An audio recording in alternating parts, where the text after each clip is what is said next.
Newcastle are struggling to get their transfer window off the ground this summer thanks to an extreme focus on one factor. The Magpies qualified for the Champions League last term in rather fortuitous circumstances after a refereeing performance for the ages from Thomas Bramall in Aston Villa's 2-0 loss to Man United. And despite interest in several key players, with Liverpool keen on Alexander Isak for example, Eddie Howe's squad has remained intact throughout the early stages of the summer transfer window. With their place in Europe's Premier Club competition secured, the Magpies looked poised to have their pick of some of the Premier League's top up-and-coming talent, and with a relatively small squad available to the former Bournemouth manager, it is much needed. But there have been few signs of improvements or upgrades. Antonio Cordero has joined on a free transfer from Malaga, but the Spaniard is likely to leave again on loan to garner some first-team experience. And the lack of additions to Eddie Howe's squad can be explained due to an obsession with getting value in the transfer market, according to the Eye. Newcastle miss out on priority target João Pedro. According to the report, João Pedro was the priority target for Newcastle before the Brazilian ultimately chose to join Chelsea.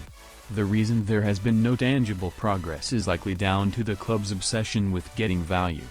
Pedro signed a 7-year contract with Chelsea on wages that eclipsed what Newcastle were likely able to offer, while the Brazilian preferred a London move and the Magpies don't want players who aren't convinced about joining them, and with revenue yet to catch up with their on-field achievements, this sort of issue will remain a problem in the short term. However, there is the feeling now that, following the 30th of June accounting deadline, the market may become a bit more realistic as inflated asking prices, such as the £60m plus price point for the likes of Brian Mumo and Antoine Semenyo, have been prohibitive to Newcastle's transfer business.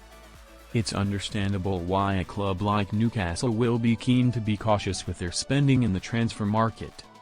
Despite being one of the richest clubs in world football, the Magpies have not yet earned enough revenue to unlock the ability to spend at will. This was on show last summer, when Yankuba Minte and Elliot Anderson were sold by Newcastle as the club strayed dangerously close to a PSR-related sanction from the Premier League. João Pedro's stats at Brighton. However, if the northeastern side doesn't push the boat out soon, they may be shooting themselves in the foot long term. Goal difference was the only thing separating Newcastle from Villa last season, whilst United are making signings that look like they could put the 20-time champions of England back in the running for Europe next season. The Magpies need Champions League football to keep growing their revenue, and therefore to keep spending, and missing out on a place in the competition next year could be a disastrous setback the club quite simply cannot afford.